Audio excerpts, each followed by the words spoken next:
This is TFWIRE, Episode 2, recorded August 7th, 2005.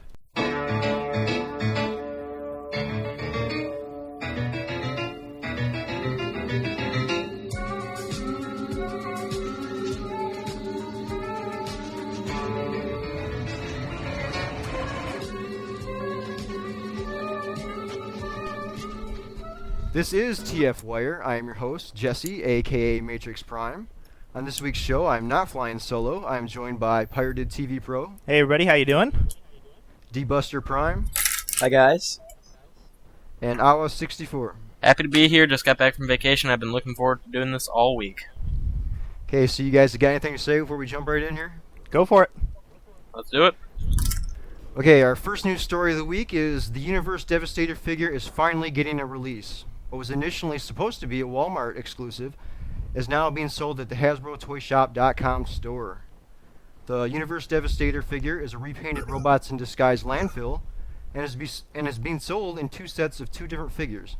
The first set is Long Haul and Hightower.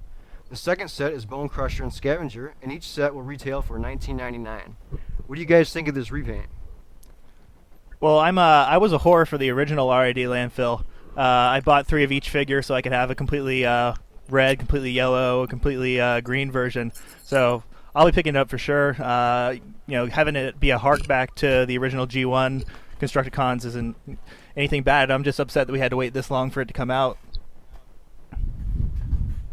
I don't know. I'm a little bummed considering that we already got a set in semi-Devastator homage colors with the Walmart set a while back. And yeah, why don't we see more G2 homages anymore? Oh, wait. G2 colors suck. That's why. Well, the point I was going to make with that is that the whole set sold for only $20, and now the price has doubled since then. Didn't it retail for $40 and they just couldn't sell it for that? Well, I think everyone jumped on it. I remember after Thanksgiving there was a deal where everyone jumped on it and it was really cheap, and they just sat there after that for the longest time.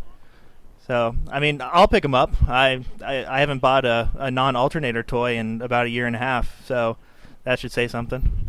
I'm probably not going to touch them, but I'm usually pretty picky, and it's cool to see them finally coming out, but they've never been something that really seemed particularly interesting to me. I guess Landfill just never really called out to me, but I wasn't even in the fandom during RID. The shame.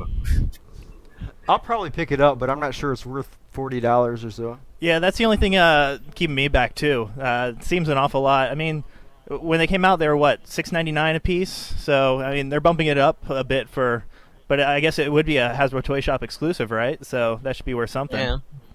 I think when they all came out, weren't they originally all deluxes for $10 each? So that would match the original retail for RID. Yeah, weren't they all deluxes? I think they were. Yeah. Yeah, it's fair then. Next story. But as a repaint, I don't know if it's actually worth $40 though. Has Hasbro ever dropped the price on repaints? I don't think they have. There you go then. Okay, moving on to story number 2. This one comes out of Japan as Takara is reissuing the Generation 1 Galvatron. However, this isn't a straight-up reissue, as it's also a reissue / repaint / remold. The figure has a new movie color scheme, has a remolded face, and comes with a matrix and chain so that the figure can wear the matrix around its neck. What do you guys think about this one?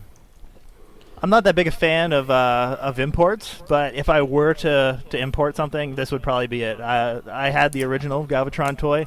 Was pretty upset even as a kid that it didn't look like anything from the movie. So, I mean, for G1 fans, this is quite a big deal. They've been asking for it for a while. It's an awesome fan wank. If I wanted a Galvatron G1 toy, I'd definitely go with that as opposed to trying to buy a vintage one. And it's a really nice thing for Takara to do. Gotta give him props for that. Not picking it up, but like I said earlier, I'm picky. Yeah, I'm not really into the Megatron, Galvatron toys, but then again, when the Megatron reissue came out, I was all over it just for the memories of looking back on the homage and the Galvatron, especially with the chain and the matrix. That's just a really cool. That's add-in. brilliant. And the fact that they went back and went for the movie colors, I think some purists might be upset about that, but I think it's all in good fun, and I'm looking forward to it. Helps to discern the original from the repaint too, and I'm sure collectors will be happy about having the completely different version. Like if you're a collector who doesn't want your mint in sealed box G1 version to lose its value, then having the reissue be that different helps the collectors keep their value on their toys and gives the people who want the version of the toy now exactly what they want too. Yeah, it makes sense to me, especially with the 20th anniversary of Transformers the movie and everything, that they would do something like this. So Yeah, I never picked up the original one. I didn't really like the color scheme at all. And I really like the way that Takara's going with this one. And I may actually pick it up, but again, the price is a little steep on this one, I think. Though it does have electronics, so I guess I can see the price. Yeah. Looking over my collection, I only have one G1 reissue, and that's Sound Blaster. Because I was too late to get Soundwave. Did anyone pick up Soundwave? Well, Soundwave was pretty cool, and although I haven't had Sound Blaster, I mean, it is nice to have 2 cassettes instead of being stuck with just one. Yeah, it's nice. Although I wish they added in Rumble instead of putting back Laserbeak again. Yeah, they put in Buzzsaw, Buzzsaw. not Laserbeak. But I meant the Yeah, putting in a different having mold. a different mold. Exactly. That would have been nice. Do you guys like the fact that they're actually changing a part of this toy, like remolding the face? Yeah. yeah, I'm a huge fan of remolds. For me, I'm just doing recolors. It's nice, but there's nothing new about the character really. When you take that extra step and remold the face, or do some small remolding, it really just makes it for a much nicer, different character, or a nice update to a character like we're getting here. Definitely. Galvatron wasn't exactly a very pretty toy to begin with, so any change is welcome. Oh yeah. I agree there. Okay, moving on. Story number 3. Tformers.com shows off the new Micromaster Superion toy. The figure is a repaint of Micromaster 6-Wing and includes 6 figures in total. They are Air Raid, Fireflight, Stormjet, Skydive, Silverbolt, and Rodor. What do you guys think about this one? Weird names. Yeah, Hasbro seems to like that Rodor, don't they? Yeah.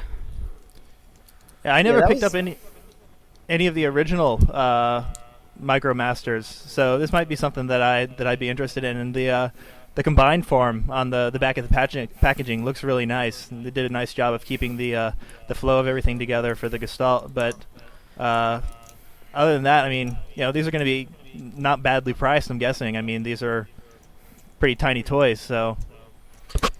If it's a KB exclusive like all the other ones have been, though, it's going to be $2 for one of.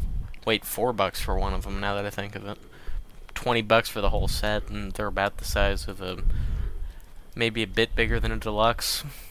Yeah, and around here, KB exclusives are nearly impossible to find. Does anyone still have a KB that's open? I've got one. Buy 'em? Yeah, we've got one in our mall. 3 in my area. Wow, I've got 3? one in the mall, and I find Transformers there about as often as I find them anywhere else around here. There was 4 within about a 30-mile radius of me, and they all closed up. That's a shame. Yeah, we've got one in the Well, so mall, it's but been- it's the most poorly stocked toy store I think I've ever been to. Well, the good thing is that KB usually has their exclusives available online. True. Yeah, but then you gotta pay for shipping. As opposed to the money you'd spend driving around, wasting gas, and then the tax on it. Yeah, I guess. Well, I've Okay. got a Micromaster Devastator and Defensor too. sitting right next to me right now. And I'm looking at the picture of Superion online, and this guy is going to look great sitting next to the both of them. And the colors, I mean, the names are a little bit off, but the overall look just really captures that G1 aesthetic, and it looks really sweet. I'm looking forward to it.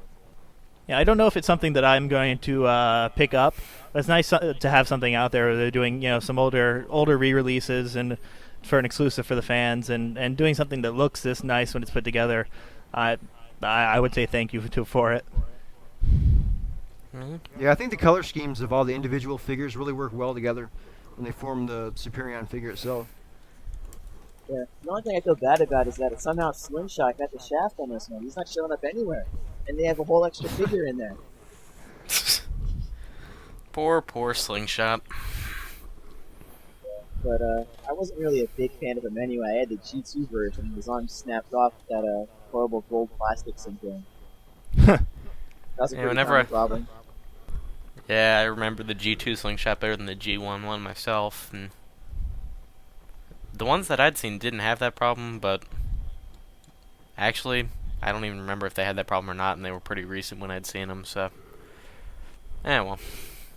I would actually kind of like to track down a G2 Superion and pick it up if I had the money. I'm weird, though. I like G2. Hey, I like it too, so. Hey, I thought G2 Superion's colors were great. I have a dream of tracking down a complete G2 Bruticus.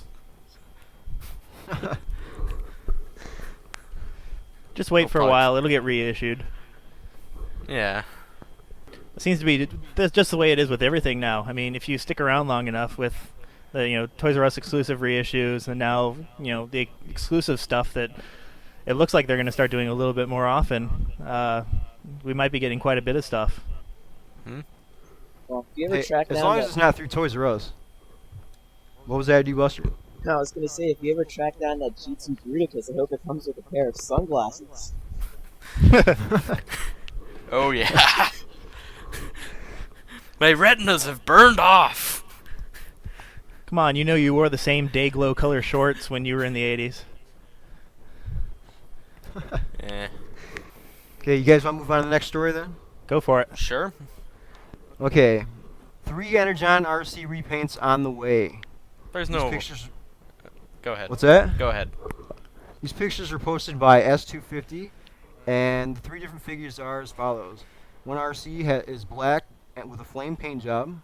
One has a Paradrawn medic color scheme, and one has sort of a Fire Guts color scheme. Now, do you guys think these are exclusive to some place, to the convention? What do you think? The pessimist in me wants to say that all 3 of them are the next 3 of the 7 BotCon exclusives for this year. But I'm evil. I wouldn't be surprised. From reading the bios that were released online this week, it seems like they're trying to hark back to updating a few G1 characters, giving some G1 a little bit more acknowledgement. So to have characters that resemble, at least in some point, like Moonracer or Firestar or Chromia or Elita 1 perhaps, that might be something nice. If I were going to be buying them, which I probably won't for $30 a blow, I would be a little bit upset unless there was some sort of, like I said, face remolding or something like that. Because, I mean, these are tiny toys, and having all 3 of the same toy be recolored and released for a convention, if that's the case, I don't want that. And, if I'm going to pay that much for a toy, I want to have a toy that is unique unto itself and not just 3 different reiterations of the same toy. What if they sold them as like a 3-pack as a Toys R Us exclusive or something like that? Well, like I said, if they did something like that, then I'm not going to pay that much for 3 toys in the same packaging. If there's some remolding, then there's a chance that I might. But otherwise, I mean, the last BotCon with the Twin Viper chicks, I was okay with that because there's 2 of them. They had a storyline to go around them. But 3 of the same toys is a little bit much to me. I Yeah. don't know, the TRU exclusives tend to have pretty low prices, and you can never have enough motorcycles. I mean, there really aren't that many in the line in general. So, I'm looking forward to it if they have it as a regular retail release. If they have it at the convention, the price might be a little bit too steep for me. Yeah, if they had taken something like, the RID Axer and thrown it in there, or, one of the other, there aren't that many, like you said, but if they wanted to do motorcycles, and, we've got a couple molds that you could, take out and recolor and retool if you needed to, but if they're just going, because this one has the whole feminine qualities to it, and if they're all going to be female characters, I can understand why they would want to do it with that. Well, all I have to say is that if these 3 figures are BotCon exclusives, and they are part of that figure set of 7, then the other 2 figures better be some really large figures, because I can't see spending that much money on all basics. What? Like, what's the big guy? Dezaros, maybe make Dezaros a remold of, Brave Max or something. That'd be the only way if they actually were the remaining 3 that I could possibly see them managing to make up the value for the rest of them. Yeah, this seems like. Well, Go ahead, Matrix. I never read the bios, so I don't know which figures you could even come up with for the actual toys. So. Well, they haven't even released all the bios yet, have they? They've still got like 3 of them left to go. I mean, wait, they have this general storyline, but they don't have bios for them until they actually brought out the toys, didn't they? Well, no, for the 2 that are being released so far, the Fallback and I forget what the Insecticon fuse or repaint's name is. They've got the Buzzsaw. They've got those online now, and what they basically are, Fallback is a repaint of Outback, who is an upgrade of his G1 form, and then Buzzsaw isn't the original character. It's an ancestor of the G1 Insecticons who is now living on with an updated form. So it seems like they're trying to throw out some fan nods, but like I said, 3 toys for an convention exclusives that are the exact same. That's not okay with me. I could see if it won't be that. Yeah, probably won't be all 3. If it was a Toys R Us or Walmart exclusive, and something that was nice and had a G1 nod, which it looks like they're trying to do, Yeah. throwing out more female Transformers is always good in my book. But doing it like this, it seems like a little much. Seeing a Fire Guts repaint stateside would be kind of interesting if it was actually called like Fire Guts Arcee. Yeah, I'm sure the moms buying their kids toys would love the Fire Guts name. Oh yeah, dirty jokes coming out on the boards too. Yeah. But even if these 3 figures were released as a set at a store, would you still want to pay money for 3 of the same toy? I wouldn't. That's for sure. If it was cheaper than buying them separately, maybe. But I also skipped on Energon Arcee the first time around, so yeah, so did go I. with those specific ones. I usually don't do repaints, but I think for RC I made an exception. Cool. Yeah, I quit buying repaints in the main line too. I just stopped buying the main line. My past favorite- Yeah, I'm good. It's just been alternators for me. I mean, I just can't convince myself. Although Cybertron is a little bit more tempting than Superlink and Energon or whatever, but the last toy line that I bought was RID, and that was just because I loved the molds from that, and I was gonna import them, but it was cheaper to wait around until they came stateside. And I mean, alternators for me at least is where it's at as a 20-something collector. The toys are great, if I wanted to play with them, but I don't. I set them up and I put them on my shelf, and if I'm gonna pay that much, I'm gonna want to get something out of return. And the alternators are the only thing that's worth my money right now. Fair enough. I'm running out of space for alternators and every other Transformer, but as far as mainline ones go, there's only one I've ever bought that I've been unhappy with. And surprisingly, that's Energon Devastator. I mean, Demolisher. Why did I say Devastator? Anyway. So, are all of you buying alternator toys? Oh yeah. Yeah, I've that's got- all. That's all that I'm buying. When I can find them. Yeah, that's the big problem here too. What was the last one you guys found in the store? I got Shock Blast, but that was actually while I was in Virginia. So the last one that I've seen here, I didn't see Meister. So I guess Trax, and that was the only one I saw here. And I actually only saw one of them. I didn't buy it. I actually bought it online before that. So it's really hard. It looks like the Walmart just restocked for Cybertron. They don't have any listings for alternators. So it looks like the only thing around here that's reliable is Target and Toys R Us, and Toys R Us is $3 more expensive. So it looks like I might be doing a lot of searching online for those.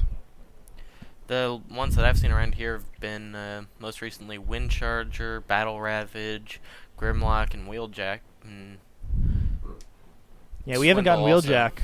Yeah, we've got Battle Ravage and Windcharger all over the place, just stocking up. And then now more recently the Toys R Us 2-packs. I've seen them all in person, but I generally buy them offline first. I don't like having to scrounge up enough money and head out to a store. I actually kind of like buying off big bad toy store like once or twice a year for as birthday gifts or Christmas gifts or whatever, and getting them all in one lump sum then. The last ones I've seen were Wind Charger and Battle Ravage. I missed out on tracks. Never saw it in the stores at least once. And I'm still wondering whether it's worth it to splurge extra money to get the alternators one versus the Binal tech.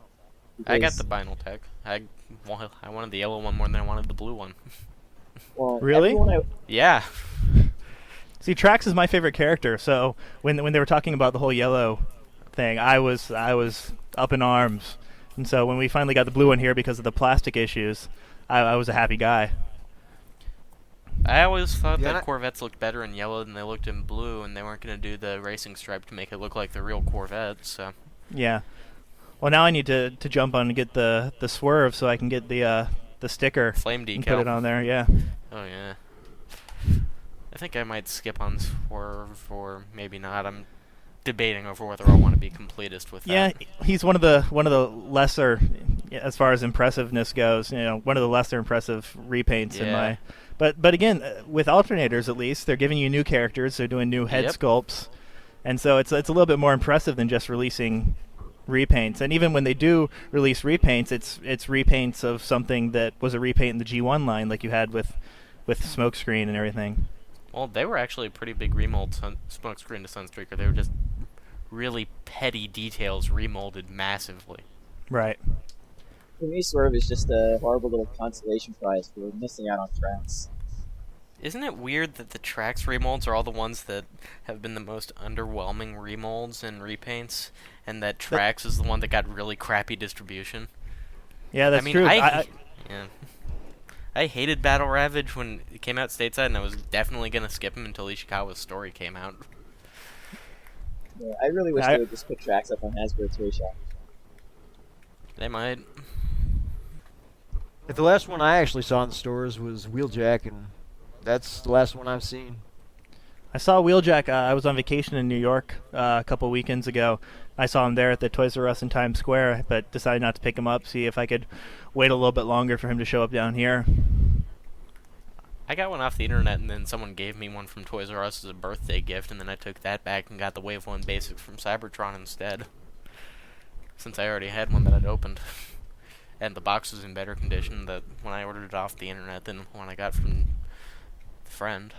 And the Wheeljack figure is probably the last figure I'm going to find in the stores because all the stores around me aren't stocking them at all.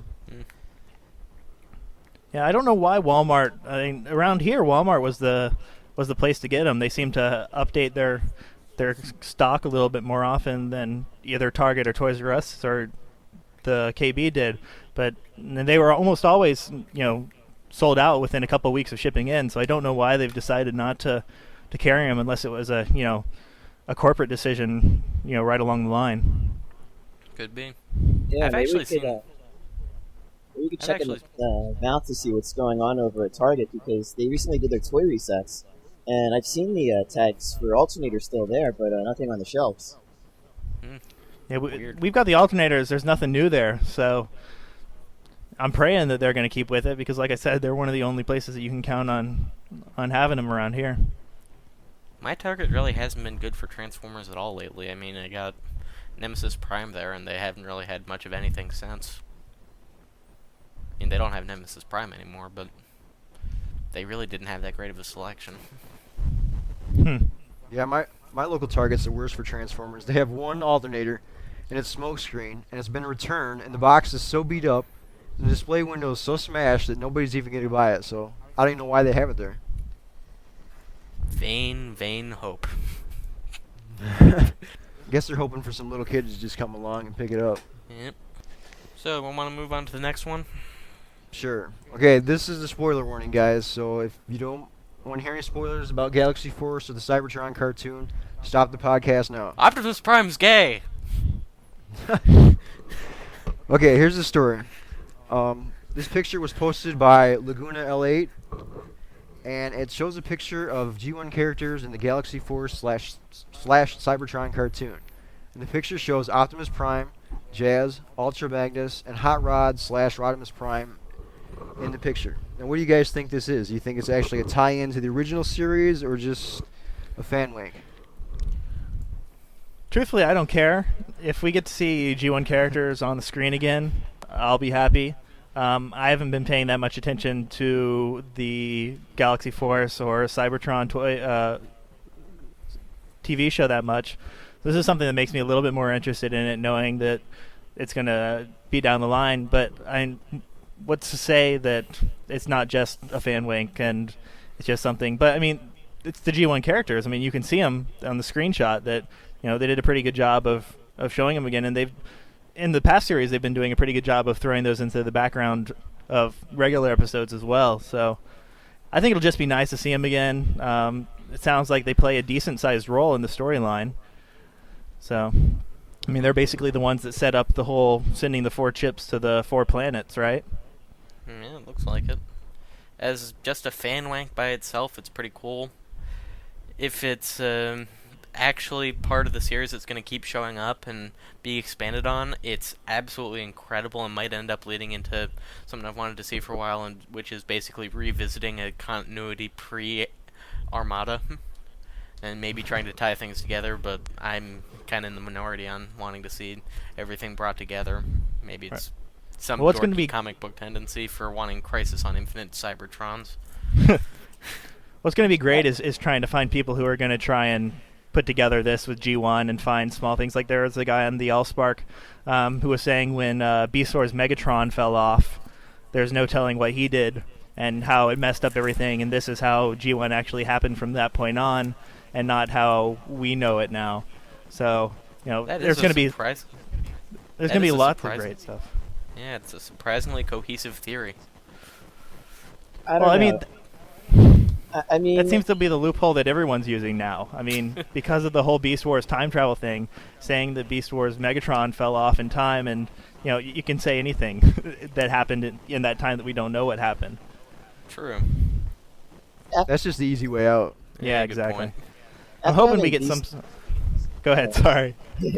After having Beast Wars and Beast Machines, I don't know. I was just pretty happy the way the Armadaverse just kind of started fresh and completely cut all ties with everything old. And while I love seeing appearances of G1 characters, like all the continuity issues that this kind of thing brings in, I just felt much happier when I didn't have to deal with that at all. Am I alone in that on this? Well, I think the majority of us here really dislike the cartoon since the original stories have stopped ending with Beast Wars or Beast Machines. I know I haven't paid any attention whatsoever to the cartoon lines, beginning with RID. I enjoyed RID when I went back and watched it recently. I wasn't involved in the fandom when it was on the air first, though. And Armada stunk at the beginning, got good towards the end when nobody was left watching anymore. Energon started good, started sucking after about 8 episodes. Cybertron's been surprisingly good so far. Yeah, I watched a couple of the first few Galaxy Force things, but there hasn't really been anything to draw me in like the storytelling of Beast Wars and Beast Machines, where you've got a great story arc. I mean, they're stretching everything out to 52 episodes. I mean, I really liked having a tight, cohesive, 24-episode story arc with Beast Machines, even though the majority of the fandom hates it, and I can understand why. But, I mean, truthfully, it's the best story that we've had for 5 years. It's the best story we've had. It's one of the worst Transformers stories we've had. Right. I can understand completely where people are coming from.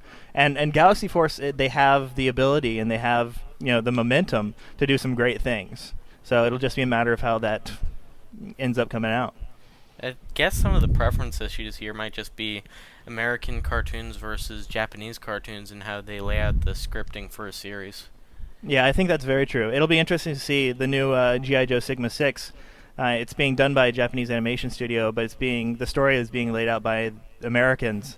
So it'll be interesting to see how that goes, and maybe we might see something like that from Hasbro for Transformers for, trying to combine a cohesive storyline with the movie with an animated series.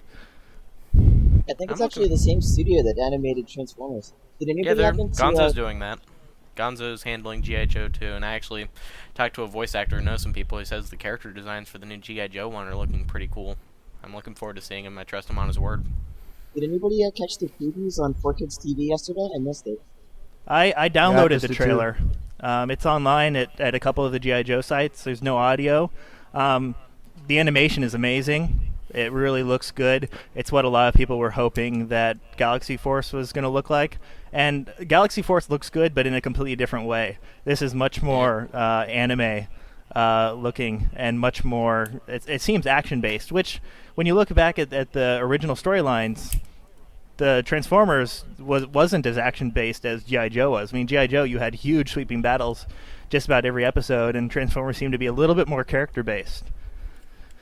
So it looks like that's kind of what they're going back to. But like I said, it'll be interesting to see with an American doing the scripting for it. So. Yep. Well, maybe if G.I. Joe takes off really well, that'll give Hasbro an incentive to take that same direction with Transformers in the next series. Hopefully. Yeah, we can only hope. We can also write fan fiction and sit around and make podcasts. True. I don't think anybody's going to want to listen to a podcast. Let's hope not. Nope. Quit listening, people. Yeah, okay. Well, that's all the news stories. Yeah, that's pretty much all we got. Oddly prophetic statement there. That's all the news stories I got. Anything you guys want to bring up? Nothing offhand. Maybe I can think of something if someone else can talk for 30 seconds. I was really impressed with a couple of the fan-made alternators that are showing up on boards.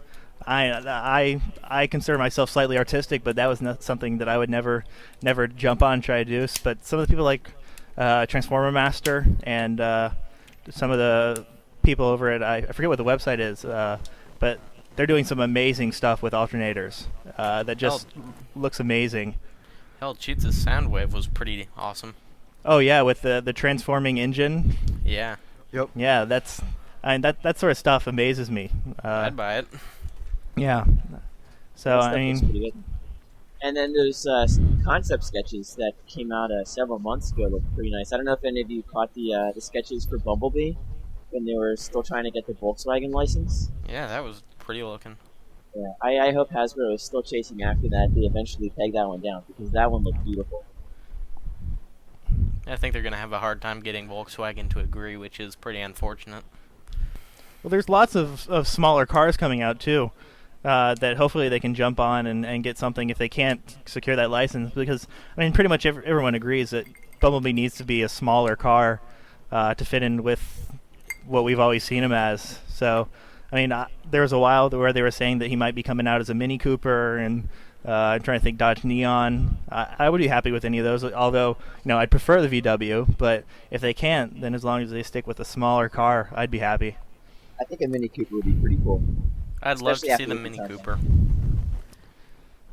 Because What do you guys think about some of the upcoming alternators like Prowl and the Ironhide mold we've seen? as much as I hate the Scion, and I absolutely hate it as a car. I absolutely love it as skids. With the whole Scion flames on the side that we've seen with the most recent release, I think it's a great toy. We'll throw a little bit of new life into the alternators because recently it seemed like they've just been going for the whole sports car route, and I would love to see something else. And if this is the beginning of that, I'd be more than happy to buy that and to influence them to branch out a little bit more. Everyone's always been saying they'd like to see, a Hummer or a truck of some sort, something a little I'd bit. hate to see the Hummer. I just hate Hummers, though. Well, but see, I hate the Scion. I hate it as a car. I can't deal with it. It looks like a box on wheels. Yeah. But as a Transformer, I mean, it works for the character, in my opinion at least, and it's something does. I'll buy. I hate people who drive Hummers, but if they've got a Decepticon who's a Hummer, I'll pick it up as a way of showing my support for a line that I really like. So, and I if they guess do branch out, it'll help us a little bit more with a lot of people have been trying to get a larger size in the Class for the alternator assortment. alternators. So. Yeah, Yep. I've never really been a fan of the Scion, but throwing out a plug for the Cybertron Inquirer over on the Allspark, those strips have made me fall in love with Skids as a character. So, Oh, yeah. just for that alone, I'm really looking forward to picking up this guy. I agree, and also, really, the Scion is the spiritual successor to Skid's G1 alt mode. Wasn't even made by Toyota in the same crappy box-like shape. Yeah, that's what I was saying. I mean, it's a car that I would never buy. I would never drive. Probably Oh, never yeah. talk to anyone who did drive one. But the fact that they did something that was so great for its G1 companion unit, it looks exactly like it should, in my opinion. Yep. And it'll turn out great. I mean, if we get something that matches that well with other characters down the line, I'll be a happy guy. Yep. I'm just thinking one thing that I really don't like the idea of the Hummer transformer. I can't see how they'd get a decent transformation out of it. And the other thing is I think they'd probably do a character that really doesn't fit just because they think, oh my god, it's a Hummer, it needs to be such an awesome character. Well, have you seen the Megatron custom with the Hummer? Yeah, I was just gonna bring that one up. That I looks haven't really seen that, good. and one of you guys need to shoot me the link to that. I've never liked the idea of Megatron as a Hummer. I want to see him as the Mercedes-Benz McLaren SLR. I completely agree. I would love, ever since there was a thread on the Allspark talking about that. I think I started that and- one, actually. Yeah, it would look absolutely amazing. That would look great. It's so sleek and it's just so evil looking. Yeah. And it's German, like his G1 mode. Yeah, so it would work out so well. But yeah, the Hummer. I mean, he's got it looks like a military Hummer. He's got like a cannon attachment onto the side, and of course that comes off and forms his arm cannon. It's just really well done, and it gives him the kind of bulk that he had in his G2 form. So Cool. Maybe we'll see that in the movie or something. Was that like a movie concept sketch, or was it an actual kit bash? no, It's an actual kit bash. yeah, it was a Wow. kit bash. Cool. One of you guys It's pretty well done too. Maybe we'll have to post a link to it then. Anything else you guys want to add? I think that's about it from me. I got nothing. All wrapped up over here. Okay, then that brings us to the end of episode 2. If you want to download this episode, you can download it directly through tfrollout.com. I also have the podcasting feed there, or you can do a search through iTunes. Just search for TFWIRE, and you can subscribe that way. Yep. More subscribers means we might possibly stand a chance of breaking the top 5 million podcasts. Yeah, people, start subscribing on iTunes to get us up there on the list. Oh yeah. Wouldn't it be weird if we end up being like number 5 podcast of the week on the week that the movie comes out? If we keep doing That'd it. be great. Yep. All right. Is anyone here going to BotCon? No dice. I got school and no money to get out there, and no I'm still trying to decide whether or not I'm going to head out there. Going to Texas from Florida is a little bit better than heading all the way up to Indiana. But still, that would mean I would have to step foot in Texas, and that's just not something I look forward to. I'd love it if they held it in Indiana. That's close enough to me that I could probably get that there for a weekend. Yeah, And well, I like the idea that they were talking about with having an East and a West convention. I think that would work out really well because there are a lot of people who would like to go, but right now they're just so far off for a lot of people. If you're gonna do an East and a West convention, though, I'd like to see them have the same exclusives, so you don't have to go to both of them. I mean, it'd be a great opportunity to have both of them, but at least the same package exclusives. They can have different ones that you actually buy there to keep Right. the surprise fresh or whatever they want to do. Yeah, this being a transition year with the Master Collector taking over and it being so expensive, I think I'm just going to wait back and read reports, see how things turn out, and then make a decision based on that for what I'm going to do next year. Smart move, Yeah, probably. I'm just hoping we can find someone that's going to BotCon so we can get a report there. That'd be cool. A report live from the BotCon floor. We have a guest correspondent for that week. Yep.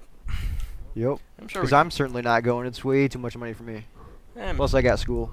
Yep, I'm sure we'll be able to find someone. All you people out there in listener land, post if you want to be our BotCon correspondent. And then we'll probably forget about it and ask again in the weeks coming up to BotCon when it actually comes up there. But we'll care. We appreciate the sentiment. And we have dental. Dental what? Dental plans. That'll be coming out of your pocket, not mine. I was just about to say, like, you mean like blueprints that we'll put up on the internet? Because we certainly don't have the money to pay HMO. Okay, guys, we're about out of time. All right, this has been fun. I'd like to thank tfcog.net for the music, Yep, thanks. and I'd like to thank tformers.com and transfandom.com for help spreading the word about the podcast. Yeah, that sounds like a good list to thank. See you guys in episode 3. See ya. Later. Everybody out.